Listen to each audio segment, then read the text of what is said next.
Shalom Bapak Ibu semua. Tidak sedikit saudara-saudara kita yang dari Islam mengutip Rashi Commentary untuk meyakinkan dan membenarkan bahwa jangan heran Muhammad menikahi Aisyah yang berumur 6 tahun karena Ribka juga dinikahi ketika usia 3 tahun. Nah, ketika mengadopsi apa yang disampaikan oleh Rashi Commentary dan mengakui itu benar, karena memang saya tanya kepada beberapa saudara kita yang dari Islam, apakah Anda mengakui bahwa Rashi Commentary benar? Dan mereka menjawab, benar, kami meyakini. Nah, ini letak permasalahannya Bapak Ibu. Rashi, seorang rabi Yahudi, mengakui bahwa Ishak lah yang akan dikorbankan oleh Abraham. Sementara saudara-saudara kita yang dari Islam mayoritas tidak mengakui hal itu. Walaupun dalam video saya sebelumnya, saya sudah katakan bahwa para akademisi Islam klasik dari Tafsir At-Tabari dan Al-Qurtubi mengakui bahwa Ishaklah yang dikorbankan oleh Ibrahim. Namun, zaman sekarang, kebanyakan mereka tidak mengakui hal itu. Nah, ini yang saya sebut dengan teologi pencuri, atau saya katakan teologi maling. Karena maling hanya akan mengambil apa yang bermanfaat dan berguna serta berharga bagi dirinya. Yang tidak berguna akan ditinggalkan. Mau tahu ulasan lebih lanjut? Tunggu video ini.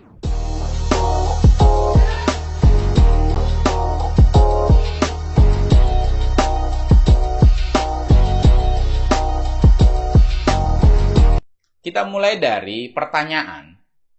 Di mana Adam dan Hawa ditempatkan? Di bumi kah? Atau di surga? Di langit? Nah, Rashi dan semua rabi Yahudi menjawab di bumi. Nah, kita lihat di sini Bapak Ibu bagaimana Rashi Commentary. Jelas di situ, the name of one is Pishon, itu menunjukkan nama cabang sungai yang ada di Taman Eden. Nah, Rashi Commentary menjelaskan bahwa Pishon, this is the Nile, the river of Egypt, yaitu sungai Nil yang ada di Mesir. Nah, juga dijelaskan ada nama Tigris, yang di sebelah timur Assyria, dan ada juga Efrat. Tentu saja itu di bumi Bapak Ibu. Nah, sementara dalam literatur saudara-saudara kita yang dari Islam, dijelaskan di situ para ulama berbeda pendapat berkaitan dengan surga yang ditempati Adam dan Hawa. Pendapat mereka terbagi menjadi dua. Yang pertama, surga tersebut adalah surga Al-Khuldi, yaitu surga abadi.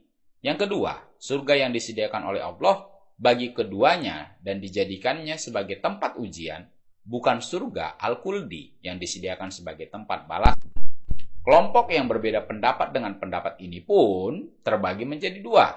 Yang pertama, surga yang berada di atas langit adalah surga yang berada di bumi. Dan tetap jawabannya adalah wallahu alam bissawab. Artinya hanya Allah yang lebih tahu. Nah, yang kedua, kemana Adam dan Hawa diusir? Nah, dalam literatur Rashi dijelaskan di situ east of the Garden of Eden, bahwa Adam dan Hawa diusir ke sebelah timur, Eden. Nah, sementara di dalam literatur Islam, Ibnu Abi Hatim berkata, Abu Zurha telah menceritakan kepada kami. Utsman bin Abi Syauban telah menceritakan kepada kami.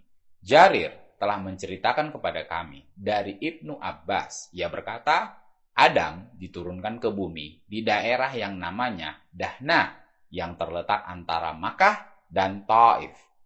Sedangkan dari Al-Hasan, ia berkata, Adam diturunkan di India, Hawa diturunkan di Jeddah, Iblis diturunkan di Distamisan yang terletak beberapa mil dari Basrah. Sedangkan ular diturunkan di Asbahan, diriwayatkan oleh Ibnu Abi Hatim.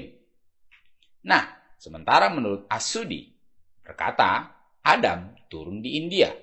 Adam turun bersama-sama Hajar Aswad, dengan membawa segenggam daun surga. Ia menyebarkannya di India sehingga tumbuhlah pohon obat-obatan di sana. Dari Ibnu Umar, ia berkata, Adam diturunkan di Syafa, sedangkan Hawa diturunkan di Marwah. Diriwayatkan oleh Ibnu Abi Hatim. Nah, lihat, ada beberapa versi Bapak Ibu, di mana Adam dan Hawa diturunkan. Nah, pertanyaan selanjutnya, apakah Adam menuaikan ibadah haji di Makkah? Rashi dan para rabi Yahudi pasti sudah otomatis menjawab, tidak mungkin. Nah, sementara menurut literatur dari saudara-saudara kita yang dari Islam, mereka berkata bahwa Adam melakukan ibadah haji di Makkah. Di mana bisa kita temukan? Ini literaturnya Bapak Ibu. Adam memerintahkan untuk menikahkan saudara perempuannya kepada Habil, namun ia menolak. Adam memerintahkan keduanya untuk berkurban. Adam pun pergi ke Mekah untuk menunaikan ibadah haji. Jadi jelas Bapak Ibu, bahwa Adam pergi ke Mekah untuk ibadah haji.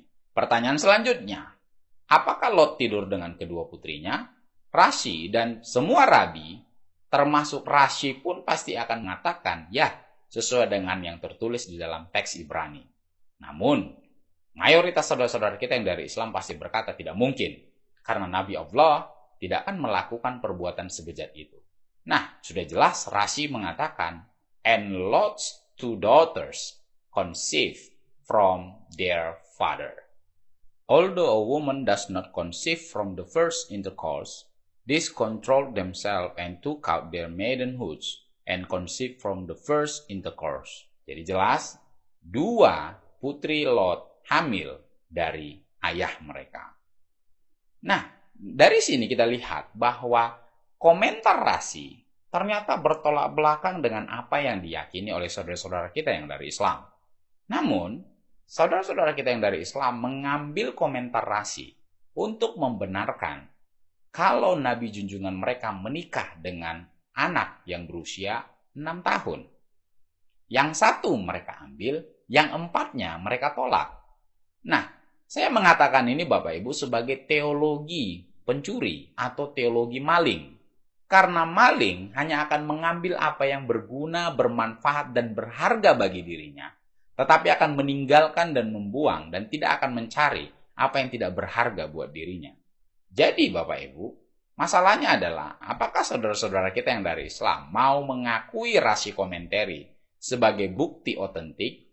Kalau mereka mengakui bahwa Rashi Commentary adalah bukti yang otentik, berarti harus menyangkal apa yang diyakini di literatur Islam.